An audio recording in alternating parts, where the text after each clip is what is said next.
Lá onde antes só havia terra e mato, havia dono, sim, havia ausente. Enquanto os donos dormem à madrugada, enfim, podem juntar-se terra e gente.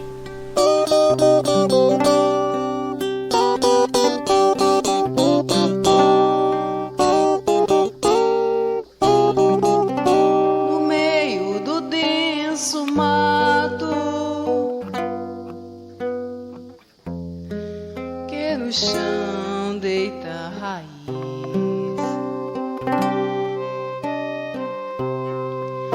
no alto da grande estaca há uma bandeira que diz: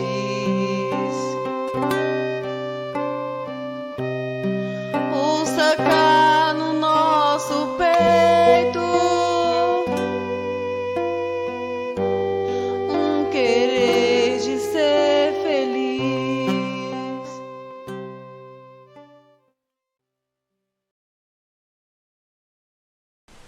Ainda era madrugada quando dezenas de famílias chegaram à fazenda Riacho dos Cavalos, situada no município de Crateús, a cerca de 8 quilômetros da sede. A escolha desse horário se deu por uma questão de segurança. Então aqui, esse é o primeiro momento que nós, na madrugada da terça-feira, ocupamos a terra, e essa foi a primeira estada das famílias. Nos alojamos aqui, fomos batizados logo com a bendita chuva, né?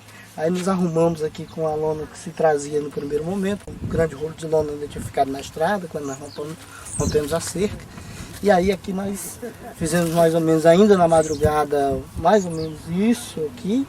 E aí fomos se proteger da chuva, ainda se equilibrando com o que se tinha e se instalando uns nos outros ali para crescer e para estar protegido da chuva. Vem também crianças, senhoras de idade. Agora a grande maioria é até assim para a própria família se resguardar dessa questão da natureza, da chuva, dos mosquitos, dessas coisas tudo.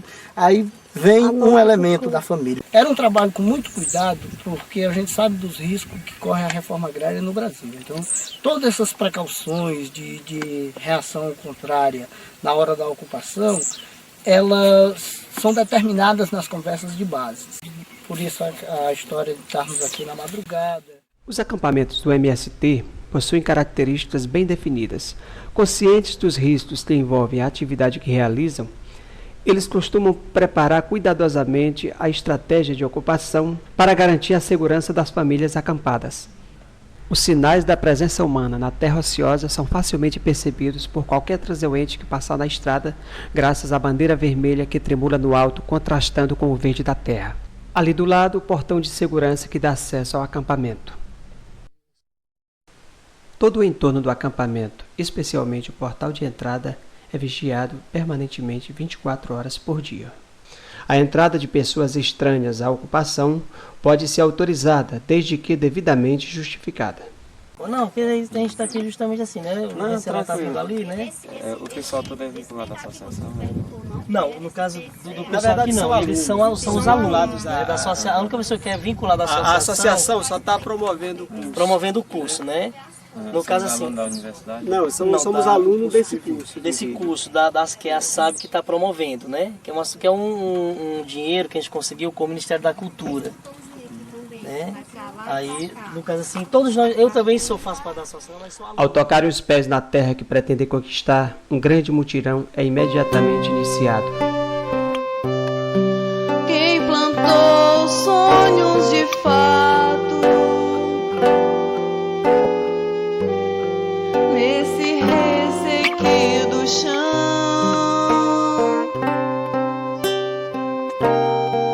então fez brotar nos matos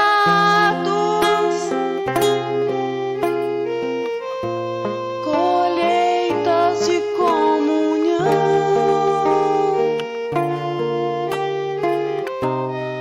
E a chama da liberdade acendeu no caldeirão. Terra, porque te quero, terra. Terra por não te ter tão terra, terra porque te ser só guerra. Homem que te fez gado berra e toma a bandeira. E o vento que zoa na mata, bailando se enrosca no céu trimular. E o mapa da pátria morada é vida traçada no céu limiar. Abre-te em caminhos de terra, onde hão de passar legiões dos filhos do hoje, trazendo no sonho e nas mãos tudo que virá.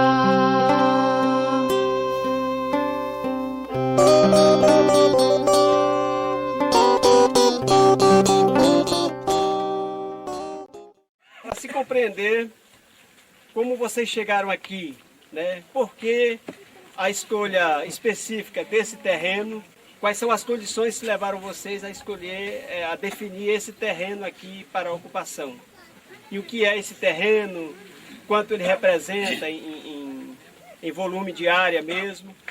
Na região existe um levantamento do Ministério do Desenvolvimento Agrário e é relacionado 18 áreas acima de 15 módulos fiscal.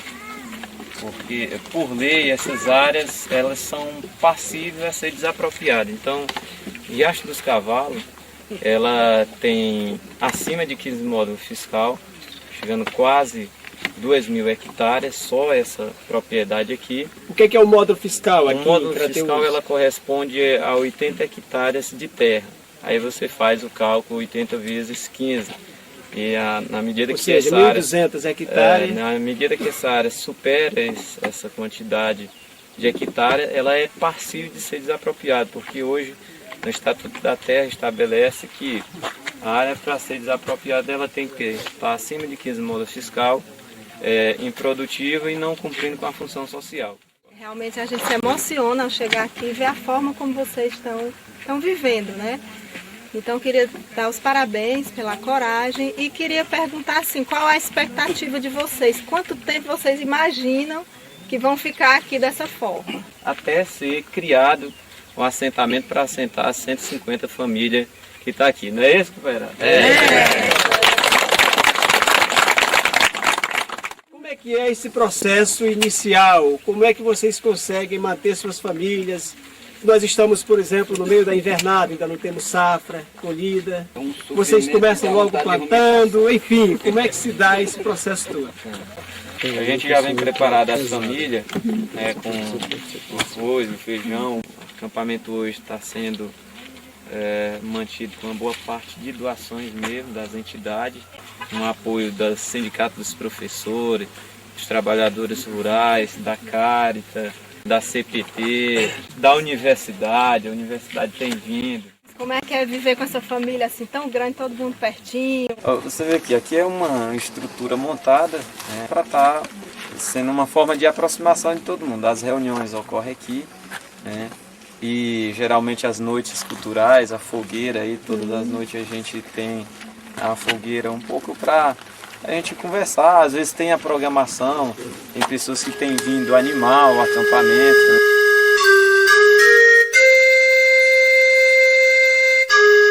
O que tem acontecido aqui? Atividades culturais? Tem sido rodada de violão, né? Sanfoneiro. Sanfona, com zabumba, então a gente vai fazer. Mas faz parte da cultura. O que une mesmo esses trabalhadores, os que já se conhecem e os que não conhecem? Qual é o elo forte dessa ocupação? A falta de acesso à terra. São pessoas que vivem da atividade agrícola sem ter a terra para trabalhar. Então é uma das primeiras coisas que une a própria necessidade, né? E em seguida vem o objetivo mesmo de conquistar a terra. E medo? Vocês não têm medo? Ah, não. O Tem risco? aquele homem lá em cima ajudando nós, ninguém vai ter medo, não. Não tem como ter medo. Aí faz a atividade aqui. A gente tem um pouco de Você medo, não tem uma hora medo? da coragem, por causa desse pessoal da organização que nos dá coragem, né? Porque eu, pelo menos, se não fosse eles, eu não estaria aqui. Ah, eu só não fico. Mas nem você também não está. Nós só estamos por causa da organização que nós A organização encoraja, né? Dá com força. certeza. Sem coragem. Porque eles vêm lá de cima. Se a gente está aqui, cada dia que passa mais vontade, a gente vai ficando mais, criando mais força e vontade. internacional. Inclusive o mês de abril, já que falamos de medo, nós temos registros de um fato, pelo menos um, existe muitos, mas pelo menos um fato que aconteceu em Eldorado dos Carajás, né? Que foi marcante pela quantidade de pessoas que foram Massacrado. atrocidades, vitimadas numa ocupação de terra.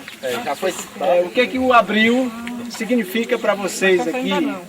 Abril exatamente é o mês que a gente definiu o movimento como o mês em que é intensificado as ocupações de terra. Faz parte também de uma jornada nacional de luta em todos os estados do país que o movimento está organizado, os 27 estados, ocorre as ocupações de terra. E foi exatamente a partir da data do dia 17 que vem ocorrendo aqui no estado, e aqui na nossa região foi exatamente o dia 23 que a gente definiu para estar aí multiplicando as ações organizadas dos trabalhadores aqui na região de Crateús. Então, abril é um mês que a gente tem como referência de jornada de luta. A atitude de vocês de ocupar uma terra é uma atitude provocadora. E existem as estatísticas do governo, como o Geraldo colocou, que relacionam uma infinidade de propriedades que não estão cumprindo a função social. Então, quando vocês ocupam uma terra, desencadeia, ou se supõe que deve desencadear um conjunto de ações. Como é que funciona isso? Vocês chegam aqui, fazem o papel do movimento social de ocupar. Mas e aí? Se essas autoridades que deveriam ser provocadas não agem, ou em que tempo agem, como é que se dá esse processo futuro, como é que vocês se preparam para esse processo futuro? Está muito nessa questão dos apoios, né? Então, quando nós estamos estruturando toda essa organicidade, nós também temos contatos com possíveis núcleos da sociedade que estejam disponibilizando as suas ações, as suas direções para estar trabalhando conosco.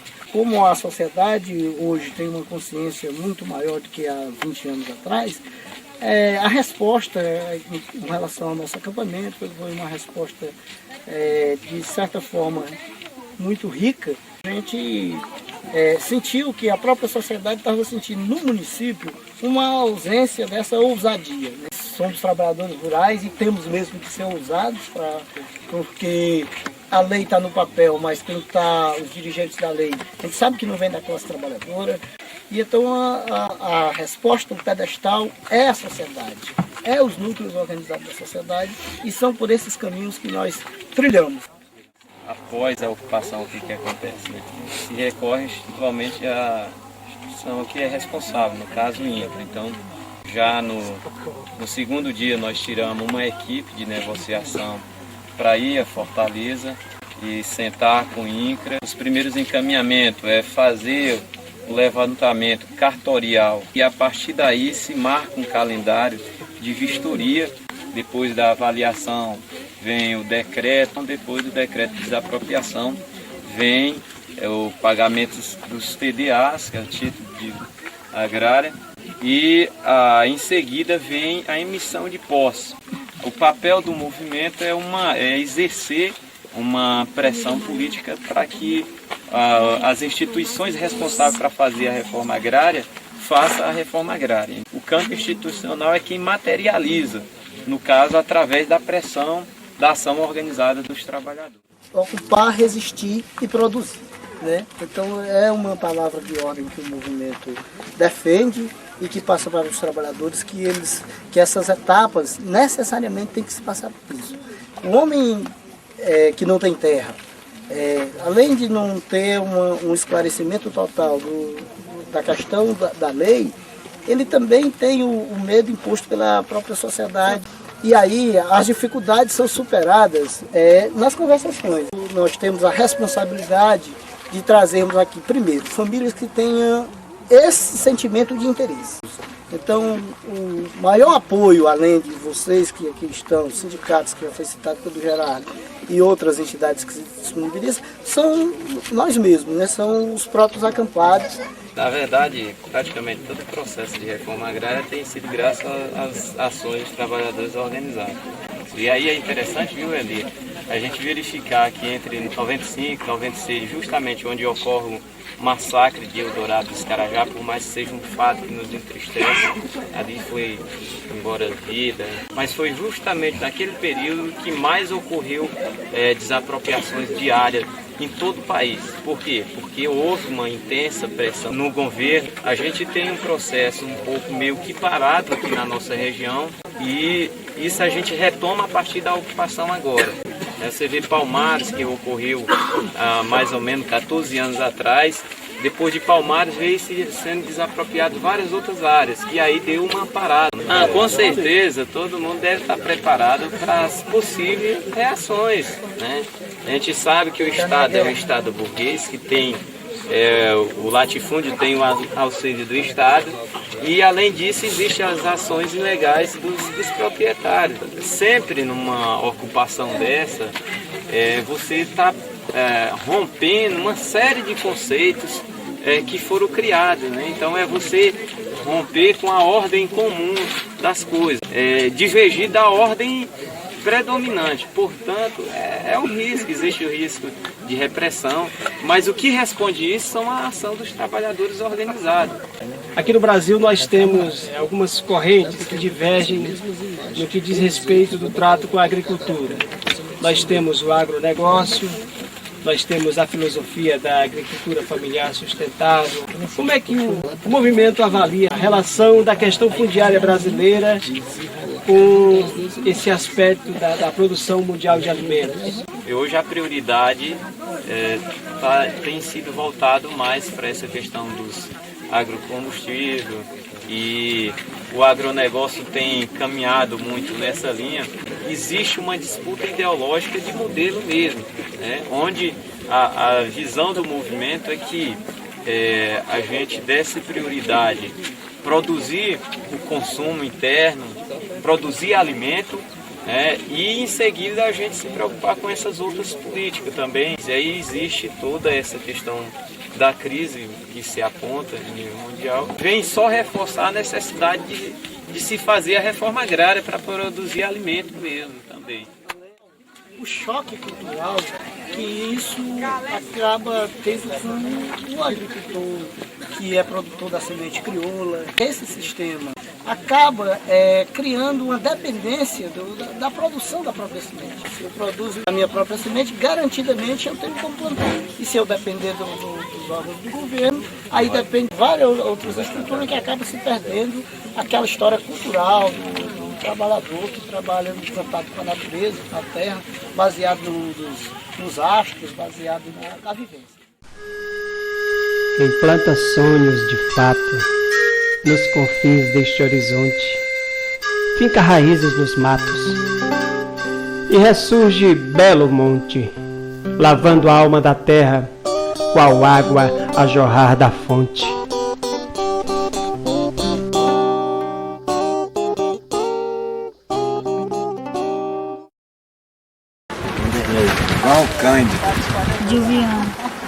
Leonor.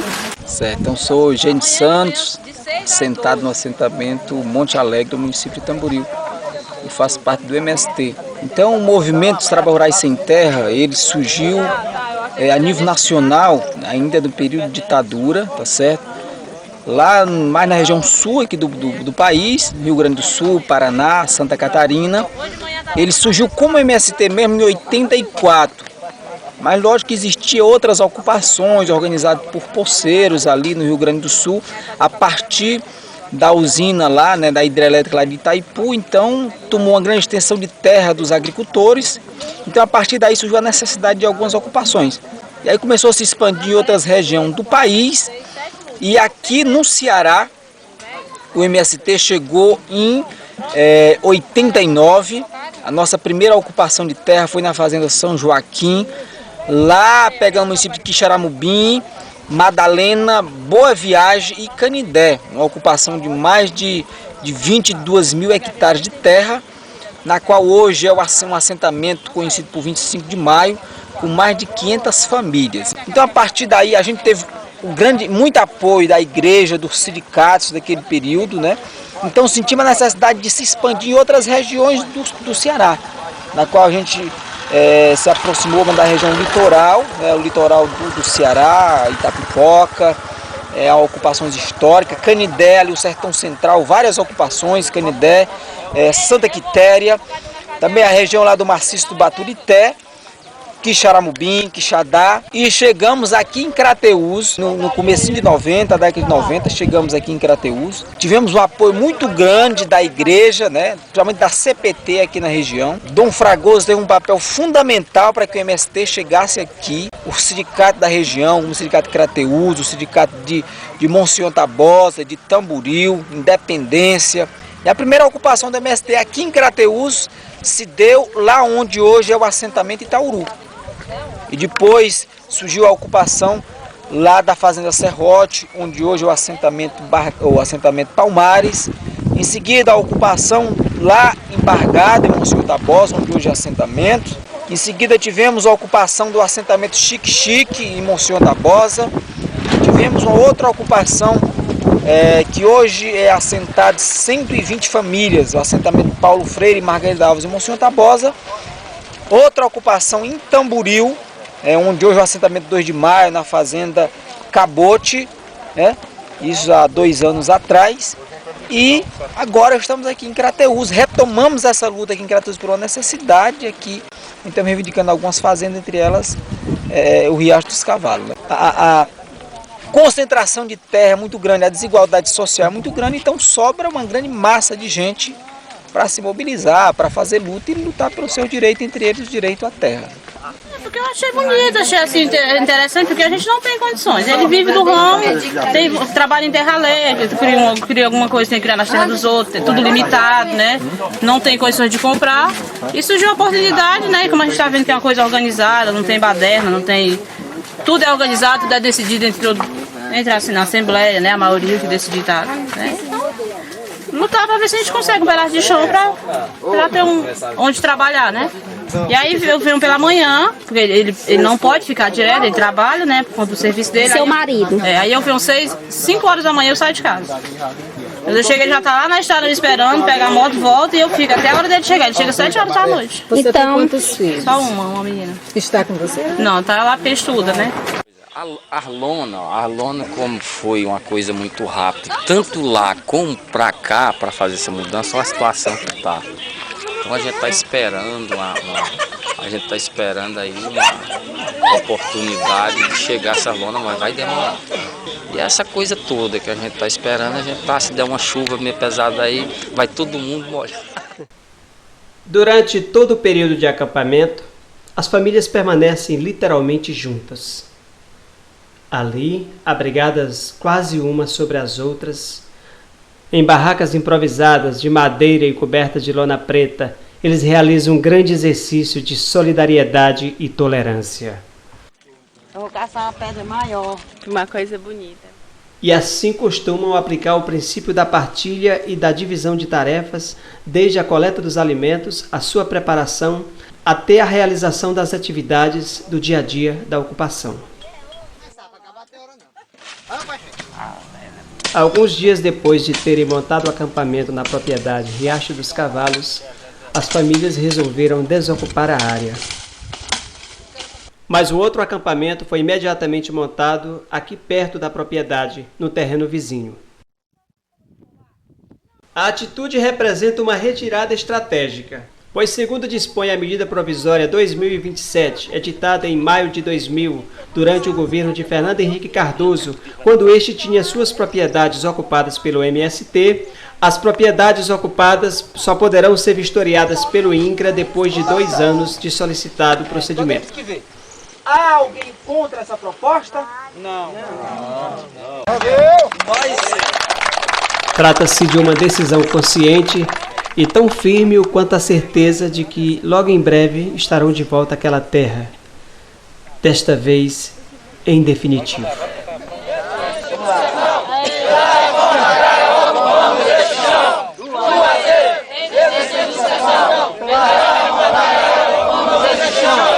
Chico Mendes, homem ousado, lutou por justiça e pelos acampados. No Fragoso lutou, nós também vamos lutar pela reforma agrária com a força popular. Mandacaru, vamos lutar, a vida continua, nosso lema é trabalhar. Maria bonita, a guerreira do sertão, pela reforma agrária ocupamos este chão.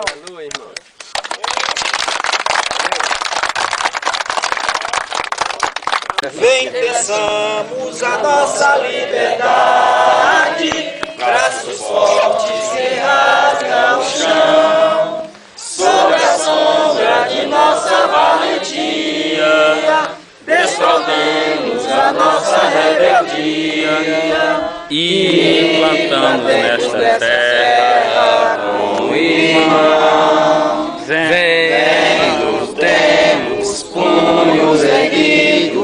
Nossa força nos leva a edificar nossa pátria livre e forte, construída pelo poder popular. Braço erguido ditemos nossa história, sufocando com força opressores. Astemos a bandeira colorida, respeitemos essa pátria adormecida. O amanhã pertence a nós, trabalhadores. Temos punhos erguidos, nossa força nos leva a edificar nossa pátria livre e forte, construída pelo poder popular. Nossa força resgatada pela chama da esperança de um triunfo que virá. Forjaremos dessa luta com certeza, pátria livre, operária e camponesa. Nossa estrela enfim triunfará. Vem, temos punhos erguidos, nossa força nos leva a edificar nossa pátria livre e forte, construída pelo poder popular.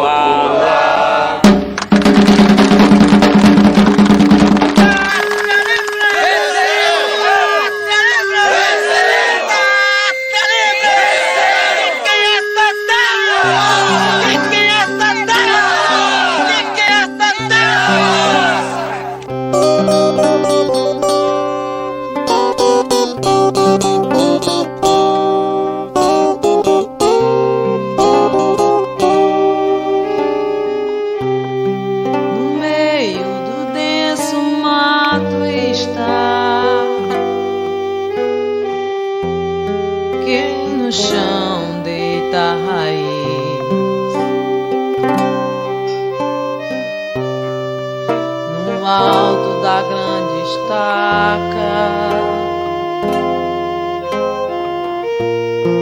há uma bandeira que diz: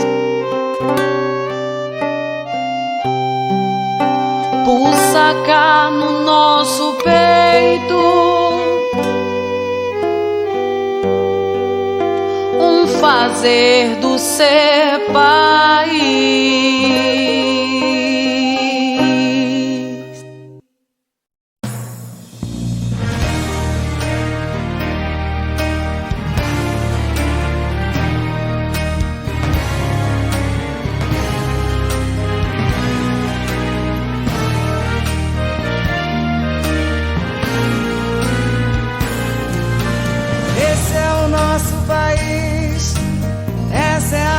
Bandeira é por amor a essa pátria Brasil que a gente segue em fileira. É por amor a essa pátria Brasil que a gente segue em fileira. Queremos mais felicidade no céu desse olhar cor de anil, no verde esperança sem fogo, bandeira que o povo assumiu. No verde esperança sem fogo, bandeira que o povo assumiu. Amarelo só os campos floridos, as faces agora rosadas. Se o branco da paz se radia, vitória das mãos calejadas. Se o branco da paz se radia, vitória das mãos calejadas.